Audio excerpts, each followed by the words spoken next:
I'm Anderson Cooper, and tonight we begin with a developing crisis at the heart of Eastern Europe, one that's sending shockwaves through Moscow's already fragile logistics network. For years, the land bridge through Belarus has served as Russia's vital artery connecting its mainland to the Kaliningrad exclave, a small but strategically crucial piece of Russian territory wedged between Poland and Lithuania. But tonight, that bridge is gone. Reports from the border show hundreds of Russian trucks stranded, stuck in endless lines stretching for miles. The Belarusian government has abruptly shut down major border crossings, citing security concerns, though few doubt this is part of a deeper geopolitical chess match playing out between Minsk, Moscow, and the West. Drivers trapped in freezing temperatures are running out of fuel and food. Supply convoys carrying essential goods, everything from industrial equipment to medical supplies, are unable to move. The situation is deteriorating by the hour. The sudden closure of Belarus's border crossings with Russia has ignited one of the most unexpected and potentially destabilizing developments in Eastern Europe this year. In a world already trembling under the weight of geopolitical tension, this abrupt decision from Minsk has effectively severed the main lifeline connecting Moscow to its strategic exclave of Kaliningrad. What began as a logistical disruption has now escalated into a full-blown geopolitical drama, one that exposes Russia's vulnerabilities, Belarus's growing unpredictability, and Europe's shifting balance of power. Imagine hundreds of trucks lined up for miles, engines frozen, drivers stranded, and supply chains paralyzed. That's the scene tonight along the Belarus-Russia border, where what was once a routine transport route has turned into a choke point of global significance. Eyewitness reports describe long convoys of freight trucks halted by border guards, engines idling in sub-zero temperatures. Many of these drivers have been stuck for days without clear instructions or support. Their cargo, industrial parts, raw materials, and critical supplies bound for Kaliningrad now sits in limbo. But this isn't just about logistics.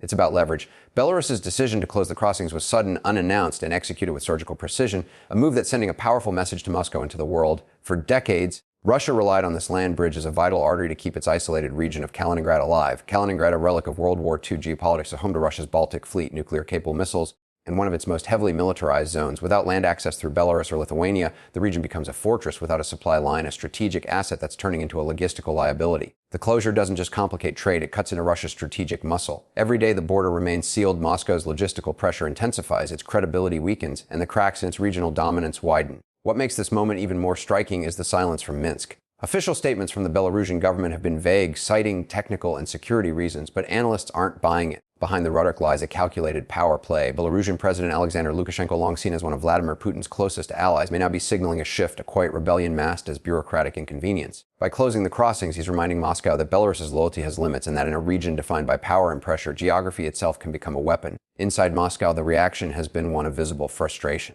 Kremlin spokespeople are attempting to downplay the issue, insisting that the closure is temporary and logistical talks are underway. But privately, officials are scrambling. The Kremlin's control narrative, already battered by sanctions, supply shortages, and a grinding war in Ukraine, has taken another hit. The symbolism is powerful. Even Russia's supposed allies are no longer predictable. In a moment when Moscow needs stability, it's being met with silence from Minsk and stranded convoys on its own border. For Belarus, this move could be strategic brinkmanship. It's a dangerous gamble, testing just how far it can assert autonomy without provoking retaliation. Over the past year, Minsk has been under growing internal pressure. Western sanctions, domestic unrest, and economic instability have forced Lukashenko to walk a tightrope between Moscow's demands and his own survival instincts. Shutting down the crossings could be his way of buying leverage, forcing Russia to renegotiate trade terms, security arrangements, or even military presence within Belarus. Whatever the motive, the outcome is clear. Russia is no longer operating in an environment it fully controls. The human side of this crisis is heartbreaking and telling. Drivers, mostly ordinary citizens, find themselves caught in a geopolitical standoff they never asked to be part of. One Belarusian driver told local reporters he had been waiting for more than 60 hours without movement or food delivery. Another Russian operator described how he's been sleeping in his cabin for 3 nights,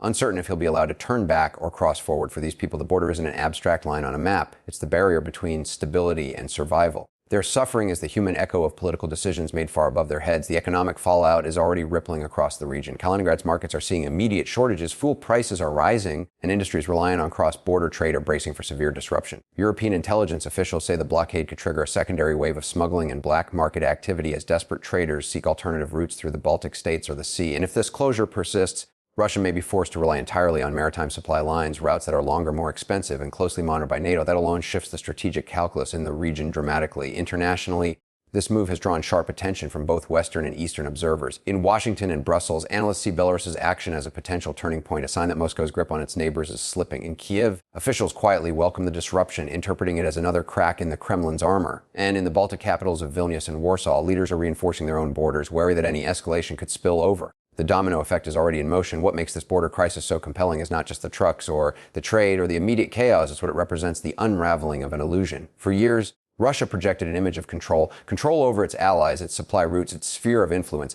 Tonight, that image is breaking down at a frozen border crossing where hundreds of engines are silent and the world is watching. Belarus has proven that even the smallest act, closing a gate, halting a convoy, can shift the balance of power across continents. And in this moment, as those trucks sit idle under a gray eastern sky, one truth stands out above all in geopolitics. Control is never permanent, it's only borrowed. And for Moscow, the loan just came due. Along the frigid expanse of the Belarus-Russia border, a sea of trucks stretches as far as the eye can see, engines silent, exhaust frozen, headlights dimming into the cold night. It's a haunting image that captures more than just a logistical failure. It tells the story of an empire struggling to keep its arteries open. Tonight, over 400 Russian freight trucks remain stranded in limbo after Belarus abruptly shut down all major crossings. The result is an economic chokehold and a humanitarian crisis rolled into one, a crisis unfolding in real time, one truck at a time. From a distance, the scene might resemble a still photograph. Rows of vehicles locked in a standstill under a gray sky, but the closer you get, the more human it becomes. Drivers pace along the icy road, some wrapped in blankets, others burning scraps of cardboard to keep warm. Inside the cabins, you'll find empty thermos flasks, frozen bottles of water, and engines that have been turned off to save fuel.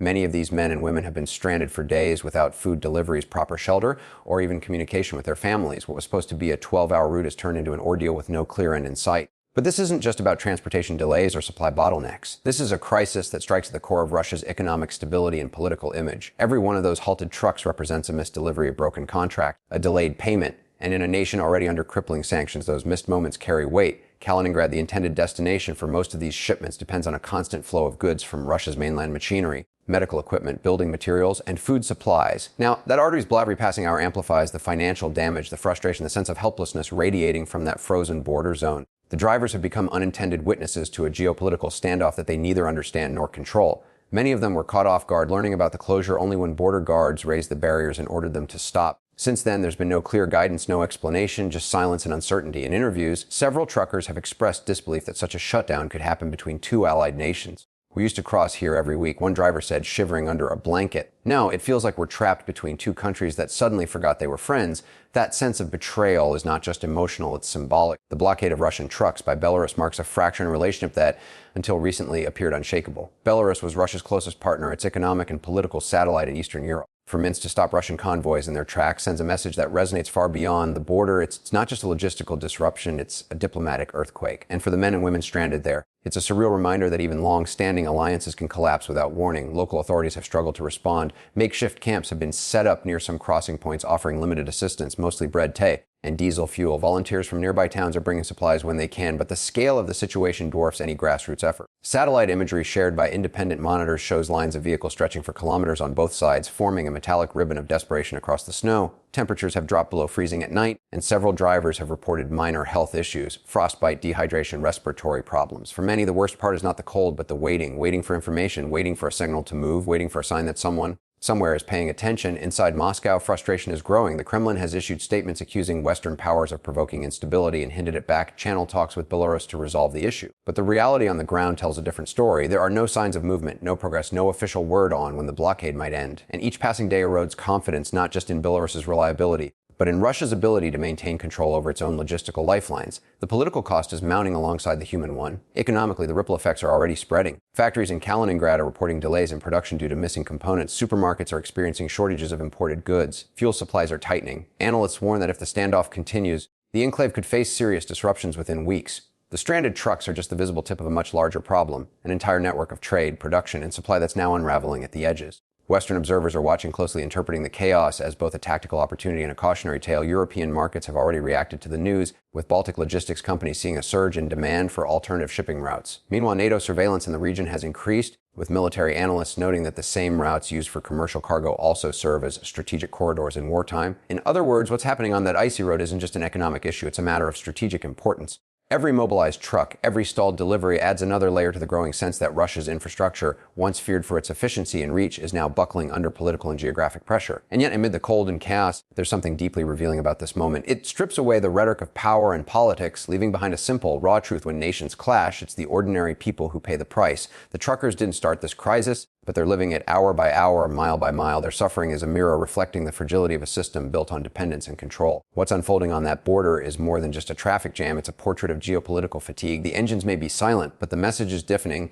Russia's logistics network, once its hidden strength, has become its greatest vulnerability, and those stranded trucks shimmering faintly under the harsh border lights are now symbols of a nation caught in its own web of alliances, promises, and ambitions. Each one tells a story of waiting not just for clearance to move forward, but for a new direction in a region where every mile of road has become a battleground of influence and identity. Kaliningrad, the name itself evokes a sense of strategic weight, a fortress city perched between Poland and Lithuania, cut off from the rest of Russia yet pulsing with military and political importance.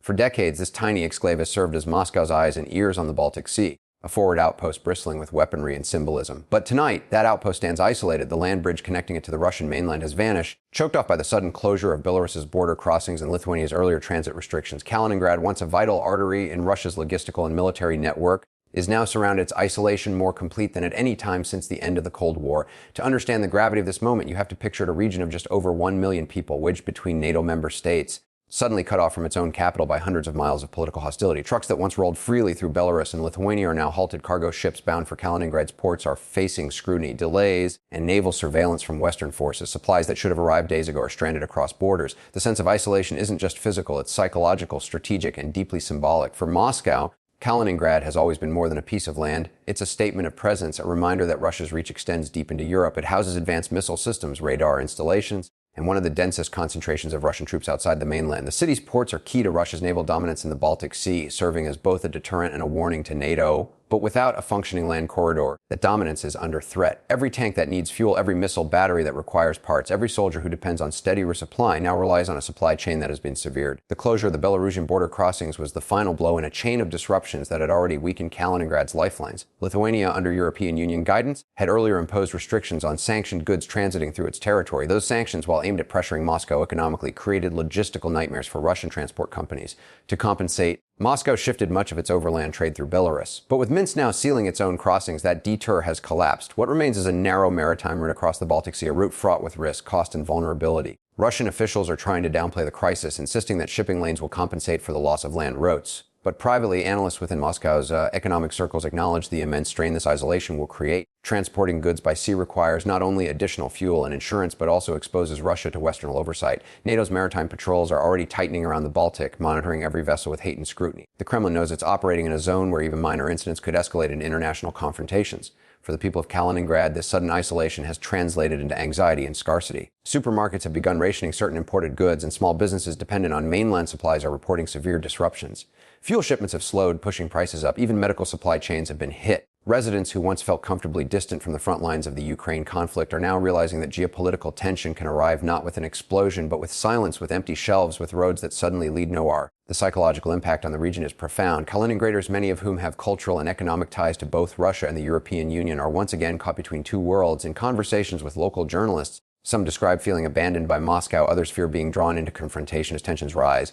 "We used to feel special," one resident told an independent outlet. "No, we just feel trapped." That sentiment is spreading, and it worries Russian policymakers who have long relied on national pride and military symbolism to maintain control of the exclave's narrative. From a geopolitical standpoint, Kaliningrad's isolation underscores Russia's narrowing strategic options. The Kremlin's influence in Eastern Europe has been built on connectivity, gas pipelines, trade corridors, and transport routes that ensured dependence and control. With each of those links now fraying, the idea of a self-sufficient Russian sphere of influence begins to look more fragile. The loss of the land bridge doesn't just inconvenience Moscow. It weakens the perception of Russia as a regional superpower capable of sustaining itself under pressure. Western governments are watching closely, and some are quietly celebrating the development as an unexpected strategic win. A weakened Kaliningrad reduces Russia's ability to project power into the heart of Europe. Military analysts point out that the isolation complicates the logistics of resupplying bases and rotating troops. It also limits the flexibility of Russia's Baltic fleet, which now faces challenges maintaining readiness without steady mainland support. NATO officials, while careful in their public statements, recognize that the situation shifts the balance of deterrence in their favor. Yet the danger lies in unpredictability. An isolated Kaliningrad could push Moscow into riskier behavior. Historically, Russia has responded to strategic isolation not with retreat but with escalation. Whether that means military posturing, cyber operations, or diplomatic brinkmanship, the potential for miscalculation is high. A supply crisis could easily morph into a confrontation if Moscow decides to force a corridor open or retaliate economically against Belarus or Lithuania. The longer the isolation continues, the greater the temptation for the Kremlin to act dramatically to reclaim control of the narrative. There's a haunting irony to this moment. Kaliningrad was once envisioned as a symbol of Russian strength, a foothold in Europe, a reminder that Moscow's influence transcended geography. Now it has become a symbol of vulnerability. The same geography that once gave it power now imprisons it. The same borders that once defined its strategic advantage have turned into walls. And perhaps the most powerful image tonight isn't the military bases or the naval ships, it's the silence. The silence of trucks that will never arrive, of ports waiting for shipments that may not come, of a city staring eastward across a sea that no longer guarantees connection. Kaliningrad's isolation is no longer just a logistical issue, it's a geopolitical metaphor, one that captures in stark relief the limits of power in an era when even the strongest nations can find themselves stranded by the very borders they once controlled. Belarus has always been a curious player on Europe's geopolitical chessboard, small in size, but positioned at the crossroads of East and West. For decades, it stood as Russia's most loyal satellite, a dependable ally that echoed Moscow's rhetoric and served as a buffer against NATO's expanding influence. But tonight, that loyalty appears to be cracking. The sudden shutdown of Belarus's border crossings, cutting off Russia's main overland route to Kaliningrad, isn't just a bureaucratic move. It's a message, a deliberate, calculated act that says Belarus is no longer willing to play the silent partner. It's an assertion of independence, a flex of sovereignty at a time when Moscow can least afford to lose control. The timing couldn't be more significant. As Russia grapples with the economic and political fallout from its war in Ukraine, Belarus's decision to close its borders hits where it hurts: logistics, symbolism, and pride. To understand the depth of this act, you have to look beyond the surface. Belarus didn't simply shut down a crossing, it disrupted a system of dependency that Moscow had spent years building. For years, Russia treated Belarus as an extension of its own infrastructure, a loyal conduit for trade, transport, and military coordination. That assumption just collapsed, and in the process, Belarus has reminded the world that geography, once used as a weapon by Russia, can just as easily be turned against it. This shift didn't happen overnight. Beneath the surface of Belarus's alliance with Moscow, cracks had been forming for years. President Alexander Lukashenko's regime has been walking a dangerous tightrope, relying on Russian energy subsidies and political protection, yet wary of being consumed entirely by the Kremlin's ambitions. When Russian troops used Belarusian territory as a launching for the invasion of Ukraine, Lukashenko paid a steep diplomatic price. His country became a co-belligerent in the eyes of the West, triggering new sanctions and deepening economic isolation. But internally, the move also weakened, and Belarus's already fragile economy began to strain, and domestic discontent grew louder. Now, closing the borders with Russia offers Lukashenko something he desperately needs: leverage. It's a show of control both to Moscow and to his own people. For the Kremlin, it's a rude awakening. For years, Putin assumed that Belarus's loyalty was ironclad, cemented by dependency and fear, but alliances built on necessity are fragile. As the border gates slam shut, Belarus is signaling that it can no longer be treated as Moscow's obedient courier. It's a reminder that in geopolitics, even the smallest nations can wield enormous influence when they control the choke points. Behind the official statements about security measures and technical maintenance, there's a political theater unfolding. Lukashenko knows that every truck stranded at that border increases Moscow's desperation and therefore his bargaining power. He's betting that the Kremlin, cornered by sanctions and bogged down in military commitments, cannot afford another front of instability. And in that calculation lies a new kind of diplomacy, course of cooperation. Belarus doesn't need to sever ties completely. It just needs to remind Moscow that loyalty now comes with conditions. Inside Russia, the reaction is one of disbelief and quiet anger. Kremlin insiders are struggling to decide whether Belarus's move was an act of defiance or desperation. Some see it as a power play, a way for Lukashenko to extract new concessions, perhaps more financial aid or guarantees of political support. Others fear it's a sign of something deeper: the slow erosion of Moscow's influence even within its closest orbit.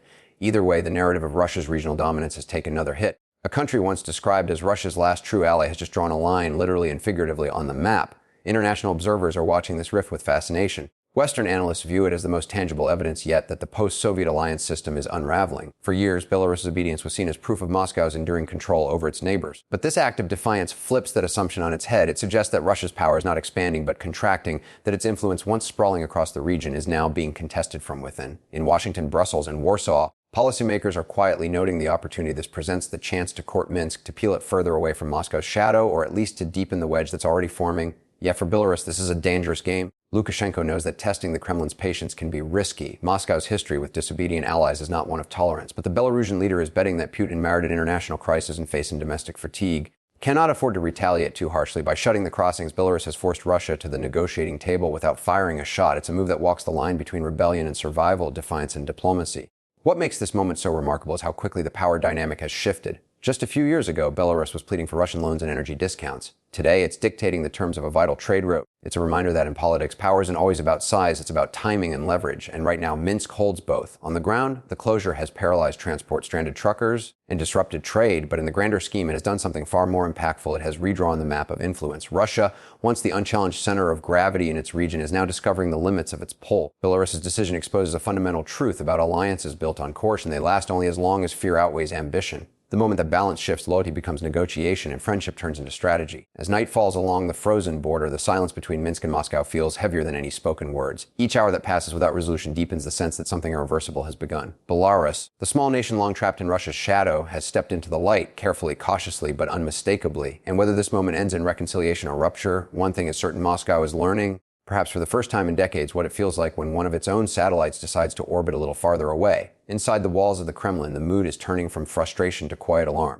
What was once dismissed as a temporary logistical hiccup has now evolved into a political crisis that cuts to the very core of Moscow's image as a superpower. The loss of the Kaliningrad land bridge and the closure of Belarus's borders have not only stranded convoys of trucks, they've stranded Russia's credibility. For a country that has built its global persona around the idea of strength, control, and unbreakable alliances, this moment feels like a reckoning. The cracks that were once hidden beneath the surface of Moscow's dominance are now widening, and the world is watching every fracture spread. Russia's political machine thrives on projection. The Kremlin has always been meticulous in curating the image of a state immune to weakness, a power too large to be cornered. Yet the Belarusian border crisis shatters that narrative in real time. Overnight, one of Russia's key allies has brought its logistics network to a standstill, exposing the fragility of Moscow's dependence on others. The same corridors that once symbolized Russian influence now represent its vulnerability. Every truck stalled at the border, every supply delay to Kaliningrad, every frustrated statement from Russian officials chips away at the myth of control that Putin's government has so carefully constructed. The timing of this couldn't be worse for the Kremlin. Russia is already under immense strain militarily, economically, and diplomatically. The war in Ukraine continues to drain resources and morale. Western sanctions are squeezing every sector of the economy, and internal dissent is simmering despite the government's efforts to suppress it.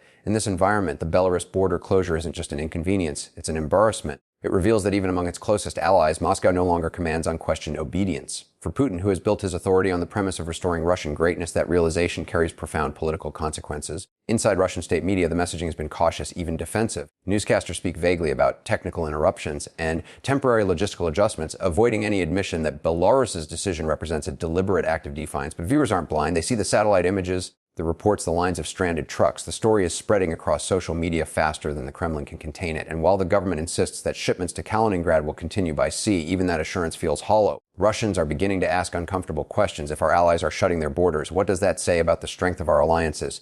The economic impact is already seeping through the cracks. Delays in the delivery of goods have rippled into production slowdowns in Kaliningrad's factories, shortages in local stores, and growing costs for transport companies forced to reroute shipments by sea. Russian businesses, already suffocating under sanctions, now face an added layer of uncertainty. Each disruption in supply adds pressure to an economy stretched thin. Analysts in Moscow's financial circles are warning that if the blockade continues, the Kremlin may have to divert funds from other sectors just to stabilize trade routes. In simpler terms, Moscow is being forced to spend more to achieve less. But beyond the economic strain lies the political symbolism, and it's devastating. For years, Putin's foreign policy has relied on the illusion of unity among post-Soviet allies, the idea that nations like Belarus, Armenia, and Kazakhstan form an unbreakable Eurasian bloc under Moscow's leadership has been a cornerstone of Russian diplomacy. That illusion is now crumbling. The Belarusian border closure is more than a logistical maneuver. It's a statement of autonomy. And that autonomy sends a chilling message to the rest of Russia's allies. Moscow's grip is not as firm as it once appeared. The Kremlin's response so far has been a mix of denial and diplomacy. Behind closed doors, sources suggest that Russian negotiators are pressuring Minsk to reopen the crossings, offering financial incentives and energy deals. But the desperation is showing. For every day the borders remain sealed, Russia's negotiating position weakens. What once looked like dominance now looks like dependence. Putin, who has prided himself on never appearing reactive, is now forced to chase solutions rather than dictate them. The optics are damaging not just abroad, but at home, where political elites are beginning to whisper that the strongman image may finally be fading. At the same time, the internal propaganda machine is working overtime to shift blame. Some officials have hinted that Western intelligence agencies may have influenced Belarus's decision, framing the closure as part of a larger NATO conspiracy to destabilize Russia's logistics. It's a familiar playbook: blame the West, distract the public, maintain the narrative of external threat. But even among loyal citizens, that story is wearing thin. The problem is too close, too visible, too clearly born from within Russia's own circle. You can't call it a Western plot when it's your closest ally closing the door in your face. For Russia's military establishment, the implications are even more troubling. Kaliningrad is not just another region, it's a strategic bastion, home to advanced missile systems and naval command centers. Its isolation creates operational uncertainty and weakens Russia's ability to project power in the Baltic region. Every delay in supplies, every logistical complication forces the military to rethink how it sustains forces there. What was once a point of pride, a symbol of Russian reach deep into Europe, has turned into a logistical nightmare. The military may not say it publicly, but privately, commanders know that the loss of secure land access to Kaliningrad changes the strategic calculus dramatically. In foreign capitals, diplomats are interpreting these developments as signs of a shifting regional order.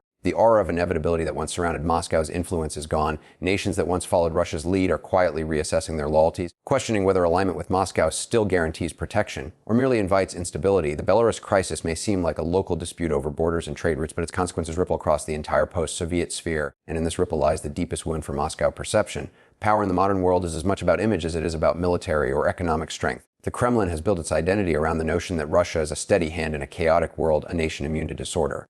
But now the disorder is coming from within its own alliance system. The borders that once defined its reach are becoming symbols of its limits. For Vladimir Putin, who has spent 2 decades crafting an image of unstoppable control, the message could not be clearer. Even the mightiest power can be undermined not by enemies, but by the silence of its friends. As Moscow grapples with growing isolation, the global stage is beginning to shift beneath its feet. For years, Russia positioned itself as a master strategist, balancing alliances, leveraging energy exports, and playing the long game against the West. But now, with the European Union tightening sanctions, Belarus closing its borders, and Ukraine strikes pushing the war into Russia's own backyard, that once impenetrable image is beginning to erode. What the world is witnessing isn't just a regional conflict or a political standoff, it's the slow, visible unraveling of Moscow's geopolitical web. The question is no longer whether Russia can win in Ukraine, but whether it can maintain its grip on the narrative of global power it has spent decades building. The first signs of this shift are playing out in plain sight. Countries that once aligned themselves with Russia either through fear, dependence, or ideology are now keeping their distance. Kazakhstan, Armenia, and even Serbia have begun signaling that their loyalties are not unconditional. In diplomatic circles, whispers of a post-Russia order are growing louder as nations realize that the Kremlin's ability to protect or even reward its partners is shrinking. The old rules of Moscow's diplomacy based on oil, intimidation, and promises of military protection no longer carry the same weight. The war that was meant to showcase Russia's dominance has instead exposed its limitations, both on the battlefield and at the negotiating table. This weakening influence is being exploited with precision by the West. Washington, Brussels, and London see an opportunity not just to contain Russia, but to redefine the global balance of power entirely. Through coordinated economic measures, technology bans, and military support for Ukraine, the West has managed to isolate Moscow more effectively than at any point since the Cold War. But this isn't the old Cold War dynamic of two equal blocks. It's a one-sided economic siege where Russia's ability to respond is constrained by its own overreach. Every ruble spent sustaining the war, every sanction evaded, comes at the cost of domestic stability. The Kremlin may still project confidence on television, but its economy tells another story, one of contraction, shortages, and a brain drain that's hollowing out its future. Yet, in the midst of this pressure, Russia's greatest loss might not be military or economic. It's psychological. The aura of inevitability surrounding Moscow's power has vanished. Global leaders who once viewed Putin as a calculating strongman now see a leader reacting to crisis he can't fully control. The war has transformed Russia's brand from that of a disciplined geopolitical player to an unpredictable aggressor struggling to contain chaos at home and abroad. That shift in perception matters.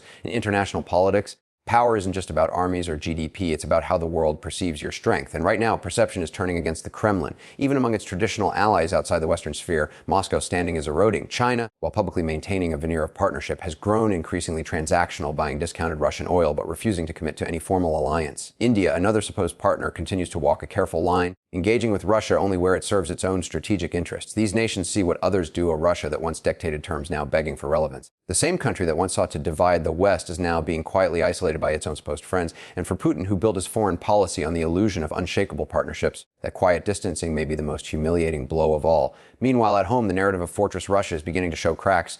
The Kremlin's control over the media remains tight, but information seeps through. Russians are watching as prices rise, borders close, and young professionals flee to safer countries. They see footage of drones striking deep inside Russian territory, attacks the government can no longer plausibly demean. The image of Russia as an untouchable fortress is evaporating. For the first time in years, ordinary citizens are questioning not just the war, but the wisdom of the leadership itself. In cafes, online forums, and private conversations, a dangerous question lingers in the air. If Moscow can't even keep its allies close or its skies safe, what does that say about the future? On the international stage, the symbolism is powerful. A country once seen as the heir to Soviet might now finds itself excluded from summits, banned from sporting events, and mocked in the corridors of diplomacy. When world leaders gather, Russia's absence is no longer just a punishment, it's an afterthought. The Kremlin's attempts to craft alternative alliances through the BRICS bloc and the Shanghai Cooperation Organization are faltering under the weight of mistrust and competing agendas. Even within those forums, Moscow's voice carries less weight than it once did. The empire of influence that stretched from Eastern Europe to Central Asia now looks less like a sphere of power and more like a shadow of the past. But perhaps the most striking change is in tone. Not long ago, Russia spoke the language of power demanding, warning, dictating. Today, its rhetoric sounds defensive, filled with justification rather than dominance. Kremlin officials insist that the special military operation is going according to plan, even as the facts on the ground tell a different story. They claim economic resilience while quietly opposing capital controls and rationing imports. The gap between propaganda and reality has never been wider, and the world has learned to read between the lines. Every carefully worded denial, every forced smile from Putin in a televised meeting now feels like an admission of weakness disguised as confidence. The irony is that in trying to prove its strength, Russia may have accelerated its decline. Its invasion of Ukraine, meant to reassert control over the post-Soviet space, has instead united its adversaries and alienated its allies. Its energy leverage over Europe, a tool once used to bend nations to its will, has been permanently blunted as the continent turns toward alternative suppliers. Even its military reputation, once feared, is now questioned after months of battlefield failures and logistical breakdowns. The aura of the unstoppable Russian bear has been replaced by the image of a wounded one, dangerous, yes, but stumbling, bleeding, and increasingly desperate. In the end, what's unfolding isn't just the weakening of a country, but the end of an era. The illusion of Moscow's invincibility, carefully maintained through propaganda, energy deals, and brute force, is collapsing in real time. And as the rest of the world watches Russia struggle to hold its ground, one truth becomes impossible to ignore. When the image of power begins to crumble, the reality soon follows. One thing is clear: the map of Europe is shifting, not through treaties or diplomacy, but through disruption. The roads once traveled by trade are now battle lines of politics and power. What happens next at that frozen Belarusian border could redefine the balance of influence across the continent. I'm Anderson Cooper, reporting for CNN. Stay with us, because in this fast-changing world, tonight's roadblock may be tomorrow's turning point.